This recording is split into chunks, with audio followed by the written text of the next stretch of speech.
They didn't invite me to their wedding because I'm too simple, so I sold the land where they're going to build their house. Subscribe to the channel and let me know in the comments where you're watching from.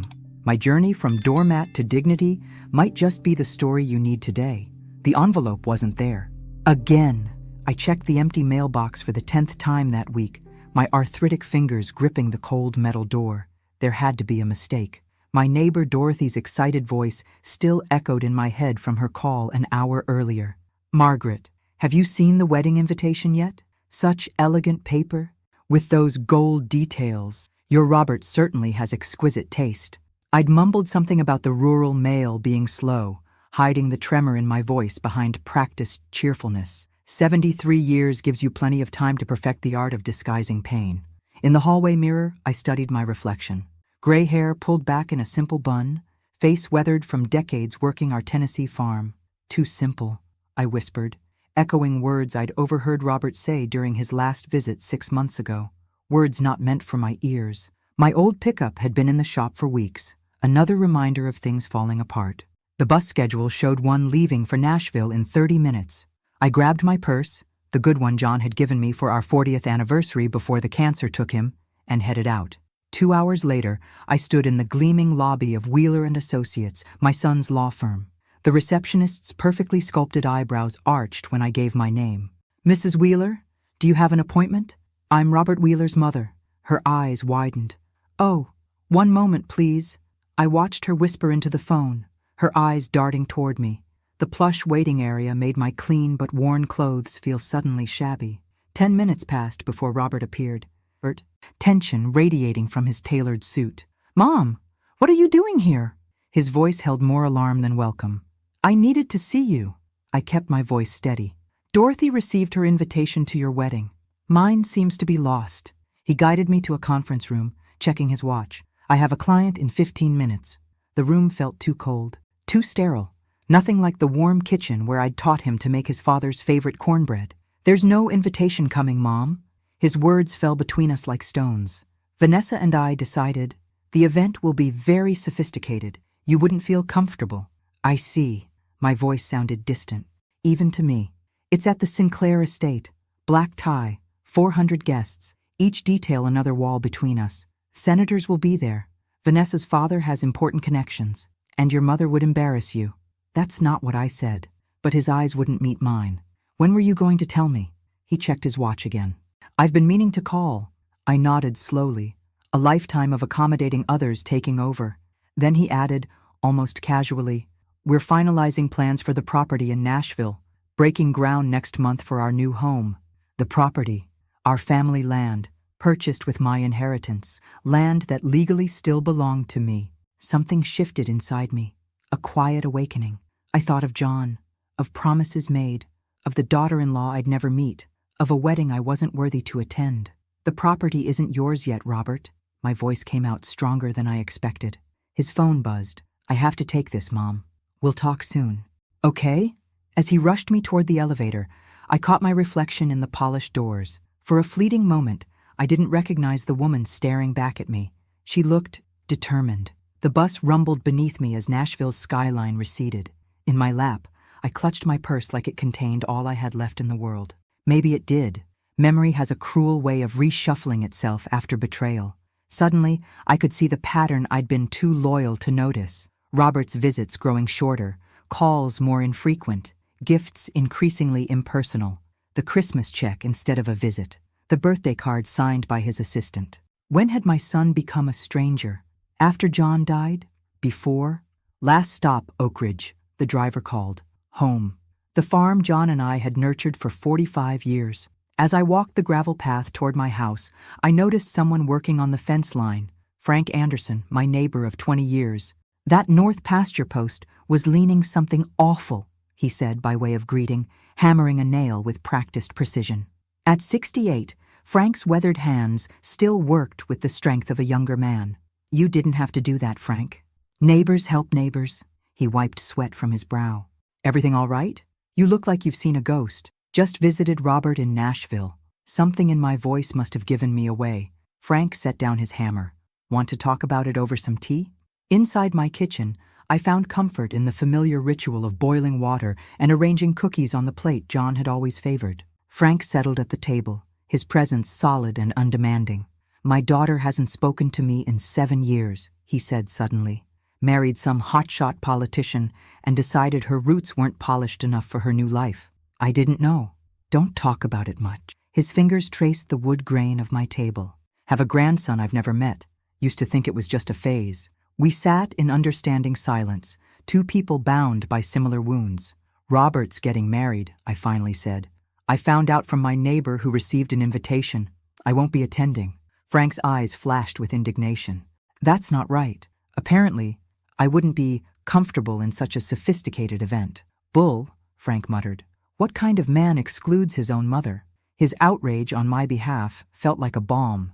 For years, I'd made excuses for Robert's gradual distancing. He was busy, successful, building his life. Now, hearing my situation through Frank's ears, the rawness of it struck me anew. Later that evening, after Frank left, I found myself in the spare room where I stored John's things. Among his papers, a sealed envelope caught my eye, my name written in his familiar handwriting. With trembling fingers, I opened it. Inside was a birthday card, never delivered.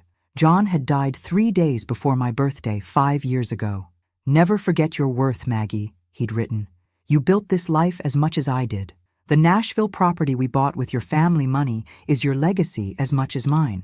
Don't let anyone tell you different, especially not our son." I clutched the card to my chest, feeling John's presence surround me. A tear slipped down my cheek, not of sorrow but of something else. Resolve, perhaps. Outside, darkness settled over the farm. Inside, something was waking up. The property tax notice arrived a week later, jarring me from my fog of hurt and confusion. I needed John's files. His office remained largely untouched since his death, a shrine of sorts, with his reading glasses still perched atop folders, as if he'd just stepped out. The metal filing cabinet in the corner had always been his domain. Now, it was my mission. Dust clouded the air as I pulled open drawers filled with farm records, equipment manuals, and tax returns. In the bottom drawer, a folder caught my eye. For Maggie, emergencies only. Secured with one of John's red rubber bands, my heart quickened. John had been methodical about everything, especially our affairs. Inside the folder lay not only the Nashville property deed, but also a leather-bound journal I'd never seen before. The first entry was dated 3 years before John's death. "Doctor confirmed today what I've suspected. My heart's giving out. Haven't told Maggie yet. Need to get our affairs in order first." I sank into John's chair, the weight of his secret pressing on me. Page after page detailed his declining health, his concerns about our farm, and, most disturbingly, his worries about Robert. "Robert came by today, asked again about the Nashville property, said he's thinking of building there someday." Something in his tone bothered me, like he's already counting on it being his. Further entries grew darker. "Patrick Murray called today, said Robert had been consulting different lawyers about accelerating the transfer of property from us, suggested Maggie might not be mentally capable of managing valuable assets. My son is planning to declare his own mother incompetent. I need to confront him, but these chest pains are getting worse." John never had that confrontation. His heart attack came 3 days later. The final pages held his explicit wishes. The Nashville property was bought with Maggie's family money. It should be sold after my death to secure her comfort in old age. Our son needs to make his own way, not depend on our sweat. I closed the journal, mind reeling. Robert hadn't just excluded me from his wedding. He'd been plotting to take control of my property by questioning my mental competence. The betrayal cut deeper than I could have imagined. A knock at the door startled me. Frank stood on my porch, holding a basket of fresh vegetables. "Thought you might like some of my tomatoes," he said, then noticed my expression. "Margaret? What's wrong?" I hesitated, then made a decision. "Frank, do you have time for a cup of coffee? I found something you should see." That evening, I couldn't sleep. John's journal lay on my nightstand, its revelations still burning in my mind. Robert's words from years of visits replayed with new meaning. His casual questions about my memory, his offers to help manage my finances, his suggestions that the farm might be too much for me. I'd mistaken concern for control. As dawn broke over the eastern pasture, I made my decision. No more invisible Margaret. No more doormat. I would reclaim what was mine, not just property, but dignity. When the barn roof partially collapsed during a thunderstorm the following week, I called Robert out of habit. "I'll send someone out," he promised. Distracted, no one came. 3 days later, Frank arrived with his nephew Sam, a skilled carpenter. "Heard you had some trouble with the barn," he said simply. For 3 days, we worked together. As hammer blows punctuated our conversation, I learned more about the man who'd been my neighbor for decades. Frank hadn't always been a farmer. He'd been a structural engineer before retiring to care for his family's land. "Designed bridges that'll outlast both of us," he said, without pretension. "Figured I'd rather grow things than build things in my later years." This revelation made me examine how I'd allowed others, even myself, to reduce my identity to just a farmer's widow. How many layers of ourselves do we hide to fit others' expectations? During lunch break on the 3rd day, I mentioned the Nashville property and my dilemma. Frank's eyebrows shot up. "Margaret, do you have any idea what land in Nashville is worth now? The city's exploded in the last decade. John bought it as an investment 30 years ago. 20 acres at the edge of town." "Edge of town, then, is prime real estate now," Frank said. "Development's been pushing out that way for years. That land could be worth millions." The sandwich in my hand suddenly felt weightless. Millions? I'd known the property had appreciated, but the scale stunned me. "You think that's why Robert's suddenly interested in building there?" I asked. "Possibly." Frank's eyes met mine. "Or why someone else might be." That evening, I called Caroline Fletcher, a school friend who'd become a successful real estate broker. "I need a professional evaluation and honest advice," I told her, "and absolute discretion." 2 days later, Caroline confirmed Frank's assessment. The property's value had skyrocketed, making it highly coveted by developers. "I did some checking in public records," she added hesitantly. "Sinclair Developments recently filed preliminary paperwork for a large-scale residential project in exactly your area. No specific property names mentioned, but the location matches." "Sinclair? As in Vanessa Sinclair's father?" "Yes." Caroline's voice softened. "They can't develop without your permission, Margaret, but they seem confident they'll get it." That same afternoon, I received an unexpected message from someone named Emma Sinclair, introducing herself as Vanessa's younger sister. "I found some old photos of Robert with family and got curious about you," she wrote. "Would you like help setting up social media to reconnect with old friends?" My instinct was to decline, but something stopped me. Knowledge was power, and I needed all I could gather. "I'd appreciate that," I replied. "Perhaps we could meet for coffee?" Later, gazing out at the land John and I had tended for decades, I felt something stirring beneath years of accommodation and self-doubt. Not anger exactly, something cooler, more focused. The property wasn't just land. It was the last thing John and I had built together, and someone was trying to take it from me. The cafe Emma suggested was 30 miles from Nashville, far enough to avoid accidental encounters with Robert or Vanessa. Smart girl. She arrived 5 minutes early. Nothing like the polished socialite I'd imagined. In her late 20s, Emma Sinclair dressed simply in jeans and a button-down shirt, her manner refreshingly direct. "I hope this wasn't too presumptuous," she said, sliding into the booth. "I've heard so much about Robert's family, but realized I'd never seen pictures of you until I found some old ones in his apartment while helping with wedding preparations." I studied her face, searching for signs of manipulation. Found none. "You're nothing like your sister," I observed. A flicker of something, pain, crossed her features. We took different paths.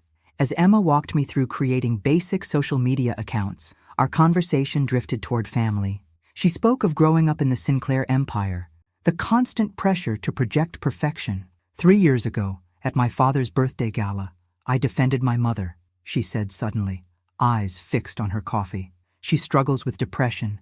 Dad and Vanessa said she was embarrassing the family by declining to attend. I lost my temper. What happened? They humiliated me in front of everyone. Said I was just like her, emotional, unreliable." Her fingers traced the rim of her cup. "Dad made it clear that people who don't serve the family image have no place at the table, just like simple people have no place at Vanessa's perfect wedding." The parallel wasn't lost on either of us. "Where's your mother now?" I asked. "Private facility in Arizona. I visit monthly." "They never do." As our conversation continued, Emma inadvertently confirmed my suspicions when she mentioned the wedding timing. Dad's as excited about this development project as the wedding, says the timing couldn't be better, both finalizing in the same month. What development project? I kept my tone casual. Some residential complex. Dad's been obsessed with the location for years. She shrugged. Wedding talk is all about strategic alliances in my family. Not exactly romantic. On the drive home, I pondered this unexpected connection. Emma had reached out from genuine curiosity, unaware of her family's schemes involving my property. Her candor had given me invaluable insight and perhaps an ally. That night, I made 3 decisive calls. To Caroline, my real estate friend, to a lawyer she recommended named Diane Reynolds, who specialized in elder protection and property law, and to Frank, whose engineering background and unwavering support had become my anchor. I don't want to hurt my son, I explained to Diane, but I need to protect my future and my dignity. We'll make sure that happens, Mrs. Wheeler, she replied with quiet confidence. Over the next week, a plan began taking shape, not of revenge, but of reclamation, of becoming visible again. As the farm's evening shadows lengthened, I found myself standing straighter, speaking more firmly, thinking more clearly than I had in years. The woman Robert had dismissed as too simple for his wedding was disappearing. In her place stood someone altogether more formidable. The transformation happened in deliberate stages over the next 2 months. First came the legal groundwork. Diane helped me document everything. John's journal, the property deed, records of Robert's inquiries about my mental capacity, and the suspicious timing of the Sinclair development plans. Knowledge is leverage, Diane explained during our weekly meetings. We're not assuming malicious intent, but we're protecting your interests. Meanwhile, I enrolled in basic computer classes at the library.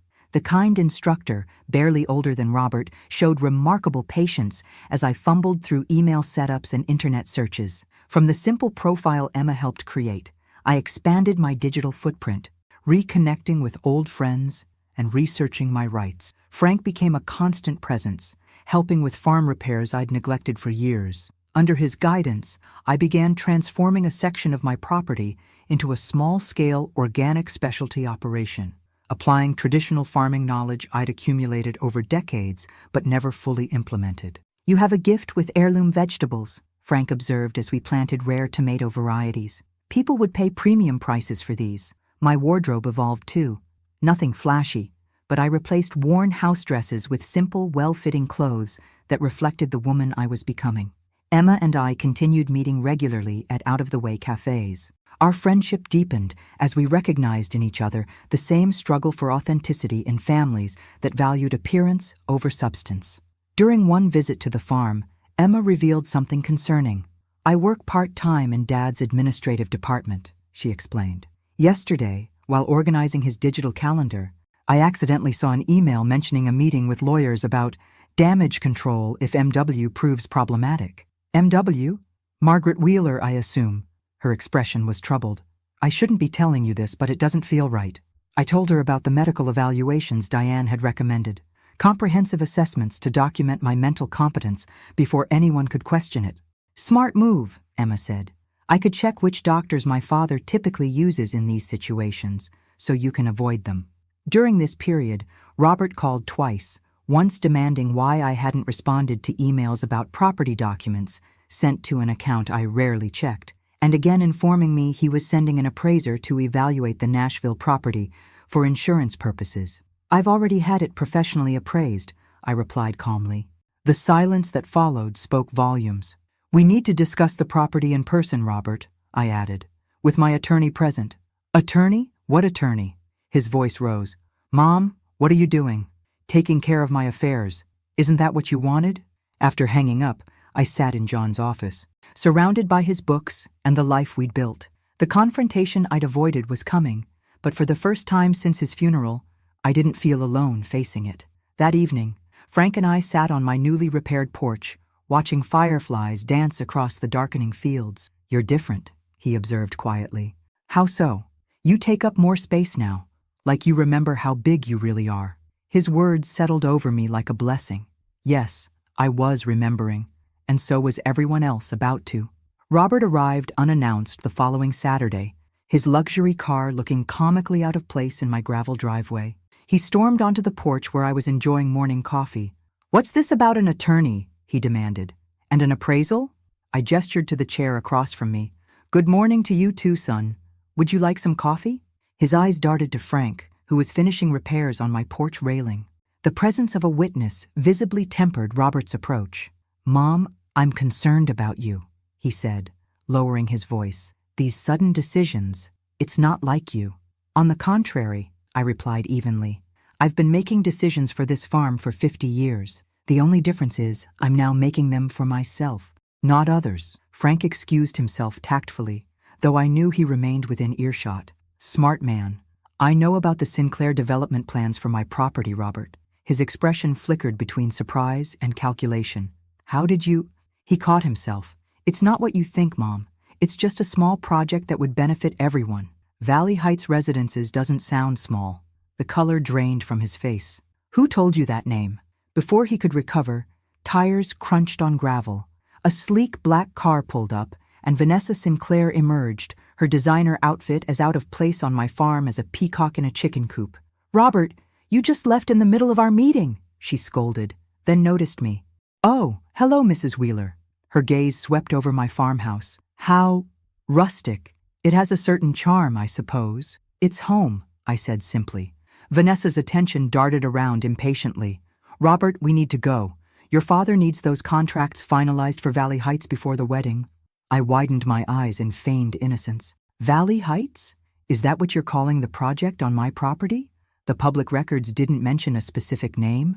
The look Vanessa shot Robert could have frozen hell itself. His answering glare revealed volumes about their relationship dynamic. "Mrs. Wheeler," Vanessa began in a condescending tone, "this development would actually benefit you tremendously. The property has been sitting unused for years, and it's still mine to decide what happens to it," I interrupted gently. Robert made one last attempt, his voice taking on the emotional manipulation I now recognized. "Mom, you always said this property would be my inheritance. I'm just trying to build our future." I met his gaze steadily. "Inheritance comes after death, Robert. I'm still very much alive." As they drove away, their heated argument visible even through tinted windows, Frank returned to the porch. "You handled that well," he said, admiration in his voice. "It's just beginning," I replied, watching dust settle in their wake. "But for the first time, I'm not afraid of what comes next." Thomas Sinclair arrived 3 days later in a chauffeur-driven car that probably cost more than my entire farm. Tall, immaculately dressed, with Vanessa's calculating eyes and a practiced smile, he embodied wealth and influence. "Mrs. Wheeler," he said, extending his hand, "I've been looking forward to meeting my future daughter-in-law's mother." "Have you?" I kept my tone pleasant. "Interesting, since I wasn't invited to the wedding." His smile didn't waver. "A regrettable miscommunication. May I come in?" Inside, Thomas declined my offer of coffee, instead producing a leather portfolio. "I understand there's been some confusion about the Nashville property development." "No confusion. It's my property, and I haven't agreed to any development." He chuckled, as if I'd said something charmingly naive. "Of course, but I believe once you see our proposal, you'll understand what an opportunity this represents." The portfolio contained glossy renderings of an upscale residential community. "Valley Heights will be the premier address in Nashville. We're prepared to offer you a generous participation stake." "What percentage?" I asked. His eyebrows lifted slightly at my directness. 8% of net profits. "For property worth millions? That's interesting math, Mr. Sinclair." His charm began slipping. "Mrs. Wheeler, development involves significant costs and risks, which is why developers normally pay fair market value up front when purchasing land," I countered. "Not lowball percentages." Thomas's demeanor cooled. "I have significant influence in Tennessee business circles. Fighting this development would be emotionally taxing for someone your age." I smiled genuinely for the first time. "Mr. Sinclair, I've spent my entire life working this land. I know when someone's trying to plant rotten potatoes." After his stormy departure, Emma called in a panic. "I overheard Dad, Robert, and Vanessa discussing hiring a doctor to declare you mentally incompetent." My stomach tightened, but John's preparation and Diane's foresight had prepared me for this. "When?" "They're meeting Dr. Simmons tomorrow. Dad used him before with my grandmother." Emma's voice shook. "They did the same thing to her years ago, taking control of property she owned." History repeating itself. I murmured. It's worse. My grandfather did the same to Dad, using him to expand the business and then discarding his dreams. The pain in Emma's voice was raw. It's a family pattern I can't bear watching again. I immediately called Diane, who accelerated our timeline for medical evaluations. It will take a few weeks to get all the specialists to see you, but we'll document everything thoroughly. Meanwhile, Caroline introduced me to executives from Bridgestone Development, a competing firm interested in the property for a project that included affordable housing and partial environmental preservation. We're not rushing decisions, I told them, but I appreciate understanding all my options. That night, I sat with Frank on the porch, sharing everything I'd learned. They won't stop, he warned gently. Men like Thomas Sinclair don't lose gracefully. Neither do farmers' widows, I replied, taking his weathered hand in mine.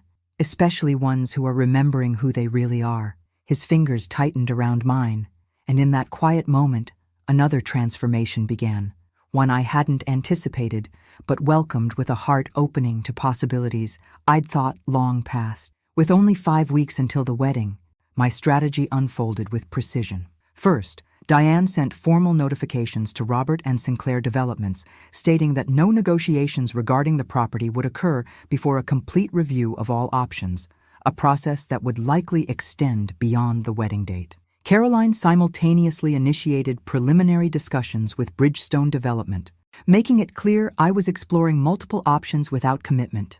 At home, my transformation continued. I updated my hairstyle. Nothing dramatic, just fresher, more flattering. With Frank's expertise, we expanded the organic farming operation, focusing on heirloom vegetables and specialty crops that commanded premium prices at farmers' markets. Emma, using her administrative position at her father's company, kept me informed of Thomas's movements. During one farm visit, she revealed something disturbing. While organizing Dad's digital calendar, part of my job, I accidentally saw an email about a meeting with lawyers discussing containment strategies if MW proves difficult. Her voice trembled. They're preparing for a fight. This confirmed my suspicions about their true intentions. When I told Emma about my ongoing medical evaluations, she offered invaluable insight. Dad typically uses 3 specific doctors for these situations. I can give you their names so you can avoid them. During this period, Robert's approach evolved. Angry calls gave way to formal emails through attorneys, finally culminating in an apparently conciliatory visit where he offered forgiveness if I would stop complicating matters. I'm not seeking forgiveness, Robert, I replied calmly. I'm seeking respect. The medical evaluations proceeded systematically, neurological, psychological, cognitive assessments, all documenting my perfect mental competence. Each specialist's report became another brick in the wall protecting my autonomy. Frank and I spent evenings planning further farm improvements, our connection deepening beyond friendship into something neither of us had expected to find at our age. His engineering expertise complemented my agricultural knowledge, creating something stronger together than either of us had alone. John would approve, I told Frank one evening as we watched the sunset. He always said life was for living, right until the end. Wise man, Frank replied, his hand finding mine. Almost as wise as his wife. Emma's position grew increasingly precarious as she balanced loyalty to me with her complicated family ties. I'm thinking of leaving Sinclair Developments, she confessed during a farm visit. I can't be part of what they're doing, but I'm afraid of being cut off completely. Whatever you decide, I assured her, you'll always have a place here. The irony wasn't lost on me. I was offering Emma the unconditional acceptance Robert had sought from the Sinclairs, while he denied me the same from him. As the wedding date approached, Thomas made increasingly aggressive moves, sending lawyers with revised offers and thinly veiled threats. Each was met with Diane's calm but firm response. Mrs. Wheeler is still reviewing her options. My strength grew with each confrontation. The woman who had once faded into the background now stood firmly in the center of her own life, ready for whatever came next. 3 weeks before the wedding, with my medical evaluations officially confirming my full mental capacity, I requested a formal meeting with Robert, asking him to come alone to Diane's office. When he arrived, his expression hardened, seeing not just Diane and me, but also Caroline and 2 executives from Bridgestone Development. "What is this?" he demanded. "A business meeting," I replied with professional calm. "Please, sit down." For the next hour, I presented a detailed comparison between the unofficial Sinclair Developments proposal, based on information Emma had legitimately accessed, and Bridgestone's formal offer. The contrast was stark. Thomas's plan significantly undervalued the property, offering me a fraction of its worth, while Bridgestone offered full market value and more environmentally conscious terms. As a mother, I would keep this property for you, Robert, I explained, my voice steady. As a businesswoman, I cannot ignore a superior proposal. Color drained from his face when I revealed evidence of his previous inquiries about my mental capacity and the true Sinclair plans for the property. How did you find all this? He whispered. Your father kept records, I said simply, and I made new friends. Robert's eyes darted between the documents, his carefully constructed plan crumbling. What hurts most, I continued, isn't that you wanted the property, but that you didn't consider me worthy of knowing the truth, of being included in your life, or even in your wedding. His face reflected a storm of emotions, anger, shame, and finally, reluctant recognition that he had severely underestimated his mother. The Sinclairs aren't who you think they are, I added gently. You don't know them, he countered, but without conviction. I know Thomas offered me 8% of a development on land I own outright. What does that tell you about his business ethics? Something flickered in Robert's eyes. Doubt. Before he left, I handed him a small box containing John's wedding ring. Your father wanted you to have this when you found true love, I said quietly.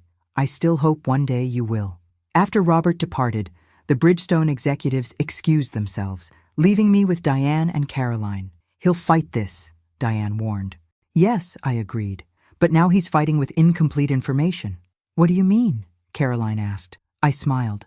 I didn't tell him I've declined both offers for now. This property represents more than money to me. I need time to decide its future, and mine. That evening, I called Emma to thank her for her help. Her voice sounded strained. Dad's furious about the meeting, she confessed. He's pressuring Robert to contest everything legally, threatening to withdraw financial support for the wedding. Are you all right? I asked, concerned for her position.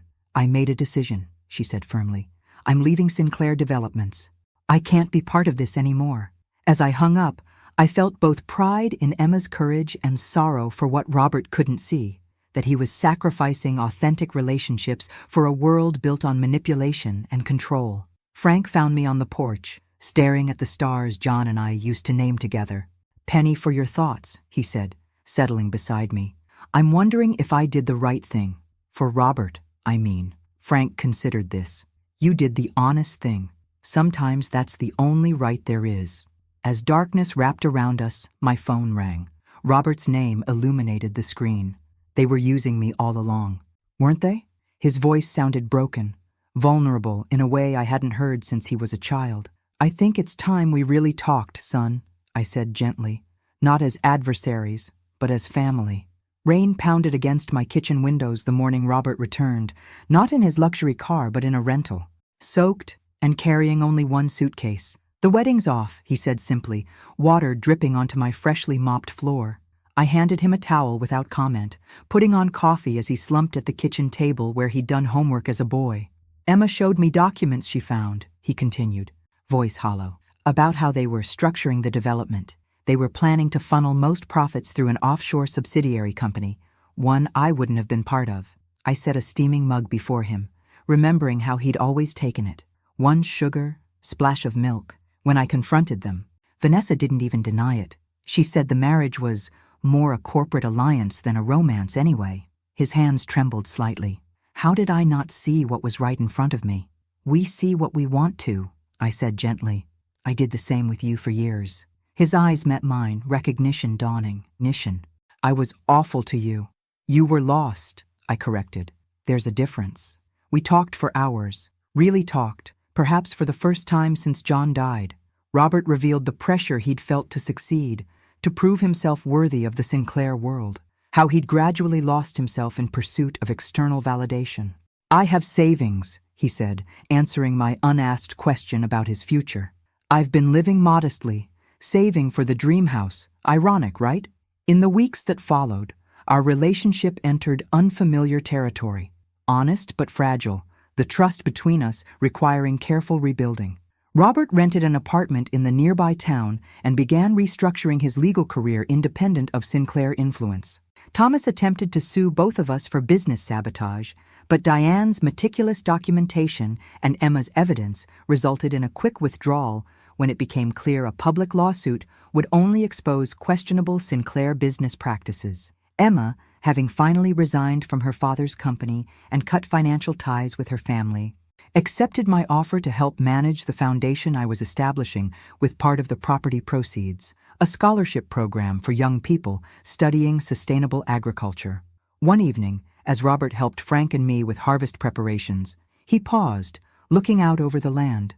"I was so busy chasing what I thought I wanted," he said quietly, "that I never saw the value of what was already mine." Frank nodded sagely. "Most expensive education there is, learning that lesson." Robert's smile was tinged with sadness. "At least I learned it before it was too late." That night, after Robert left, I sat with Frank on the porch swing he'd built, his arm comfortably around my shoulders. "Diane called," I told him. "The Bridgestone contract is ready whenever I am." "And are you?" he asked. "Ready?" I considered this, watching fireflies emerge in the twilight. "Yes, but with modifications." "What kind?" "I want part of the proceeds to restore this farm completely, make it a model of sustainable agriculture, another portion for the foundation, and a trust for Robert with conditions, education for any children he might have, medical emergencies, or starting his own practice, never for speculation or Sinclair projects." Frank's eyes crinkled. "Protecting the future while honoring the past. John would be proud." "There's one more condition," I added, turning to face him. "I'd like a partner in this venture. Someone with engineering expertise and a good heart." His weathered hand found mine. "Reckon I might know someone who fits that description." As stars appeared above our heads, I felt John's presence, not as a ghost, but as the foundation that had made this new chapter possible. 6 months later, the farm bustled with activity I couldn't have imagined when I sat alone in my empty kitchen, devastated by a missing wedding invitation. Our organic operation had expanded, employing 4 local workers and gaining regional recognition for sustainable methods. The foundation had awarded its first scholarships to 3 promising students. The Nashville property transaction had closed, with terms far more favorable than anything the Sinclairs had proposed. Frank had become more than a friend and business partner. He was the unexpected second chance I never thought I'd find. His practical knowledge complemented mine. His quiet strength a different kind, but equally valuable as John's had been. Robert, working remotely as a legal consultant for small farmers and rural businesses, had found purpose that aligned his professional skills with more authentic values. His weekly visits became a highlight rather than a source of anxiety. On a gentle spring afternoon, Emma helped me with the foundation's accounting while we waited for our usual family dinner. Robert arrived, uncharacteristically nervous. "I've invited someone," he said. "I hope that's okay." Her name was Claire, a local teacher Robert had met while volunteering at the community school. Unlike Vanessa, she greeted me with genuine warmth, admiring the farm with authentic interest rather than forced politeness. During dinner, news about the Sinclairs emerged. Sinclair Developments faced federal investigations for questionable offshore practices. Vanessa had relocated to Europe, publicly distancing herself from her father's business to protect her own reputation. As I observed the table, Robert animatedly discussing a case with Claire, Emma laughing with Frank about some shared memory, the vibrant farm surrounding us, a profound peace settled over me. The betrayal that had nearly broken me had instead forced me to rebuild myself stronger, truer to the woman I'd always been beneath years of accommodation and invisibility. "Mom," Robert said, interrupting my thoughts, "I've been meaning to ask, how did you know? About the Sinclairs? About what would happen?" I smiled, thinking of John's journal, of Emma's courage, of Frank's steadfastness. "I remembered my worth," I said simply. Everything else followed from that. Later, after our guests departed, Frank and I walked the perimeter of the farm in the fading light, planning next season's expansion. "You know what I love about this land?" he mused. "It doesn't hold grudges. You can plant something new every season." "People can be the same way," I replied, thinking of Robert's gradual return to himself, of Emma's fresh start, of my own late-blooming courage. The farm that John and I had cultivated for decades continued nurturing new generations, not as a commodity to be sold, but as a legacy of integrity, honest work, and authentic love. As dusk settled over fields that had witnessed both my deepest pain and unexpected joy, I remembered John's words from his journal. "Never forget your worth, Maggie." Finally, I hadn't, and neither had anyone else. Thanks for listening. Don't forget to subscribe and feel free to share your story in the comments. Your voice matters.